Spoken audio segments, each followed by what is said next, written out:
ముందుగా కాంగ్రెస్ పార్టీ జెండా మోస్తూ కాంగ్రెస్ పార్టీ బలోపేతానికి కృషి చేస్తున్న ప్రతి ఒక్క కాంగ్రెస్ కార్యకర్తకు ప్రతి ఒక్క కాంగ్రెస్ నాయకులకు మన కాంగ్రెస్ పార్టీ ఆవిర్భావ దినోత్సవ శుభాకాంక్షలు తెలియజేస్తున్నాము. ముందుగా మనం అందరం మన కాంగ్రెస్ పార్టీకి పనిచేస్తున్నాం అంటే మన అదృష్టం అని చెప్పుకోవాలి.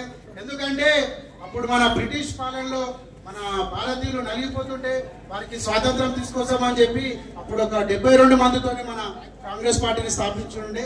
అదే 72 మందితోని స్థాపించబడిన మన కాంగ్రెస్ పార్టీ ఇప్పుడు ప్రపంచంలోనే పెద్ద శక్తివంతమైన పార్టీగా ముందుకు సాగుతుందని చెప్పుకోవడానికి మనం గర్వించదగ్గ విషయం. అలాగే మనం ముందు మన పెద్దలు ఖార్గే గారు కావచ్చు, సోనియా గాంధీ గారు కావచ్చు, రాహుల్ గాంధీ గారు కావచ్చు, మన రేవంత్ అన్న మరియు మన ప్రియతమ మన ఉప్పల్ నియోజకవర్గం ముద్దుబిడ్డ పరమేశ్వర గారి నాయకత్వంలో ఇలాగే అందరం ఏకతాటిగా కలిసికట్టుగా ముందుకు సాగుతూ మన కాంగ్రెస్ పార్టీని ప్రజల్లోకి మరింత బలంగా తీసుకోవాలని, అట్లాగే మన కాంగ్రెస్ పార్టీ బలోపేతానికి ప్రతి ఒక్కరు ఇలాగే కలిసికట్టుగా పనిచేయాలని మన మల్లాపూర్ ప్రజలకు నేను విజ్ఞప్తి చేస్తున్నాను.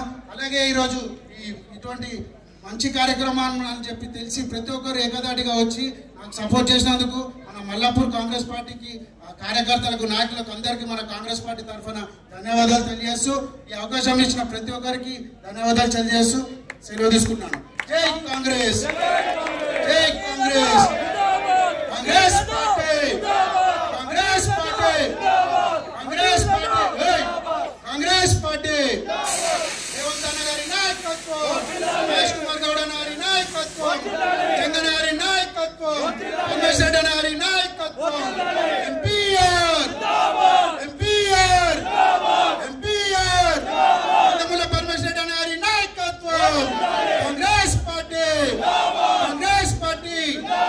అలాగే ఇక్కడికి వచ్చిన ప్రతి ఒక్కరికి విజ్ఞప్తి, మనం మధ్యాహ్న భోజనం కూడా ఏర్పాటు చేయడం జరిగింది. దయచేసి అందరూ తిని వెళ్లాల్సిందిగా కోరుతున్నాం. జై కాంగ్రెస్. ఇంకోటి ఒకసారి లాస్ట్ మళ్ళీ ఒకసారి గ్రూప్ ఫోటో అందరు రావాలి.